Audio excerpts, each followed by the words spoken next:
सदा सत्स्वरूपं चिदानन्दकन्दं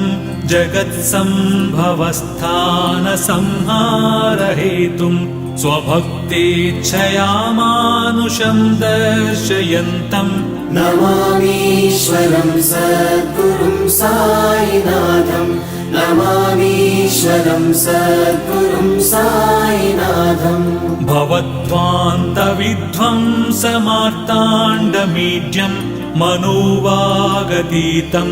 मुनिर्ध्यानगम्यं जगद्व्यापकं निर्मलं निर्गुणं त्वां नमामीश्वरं सद्गुरुं साईनाथं नमामीश्वरं सद्गुरुं साईनाथम् भवाम्बोधिमग्नार्दितानां जनानां स्वपादाश्रितानां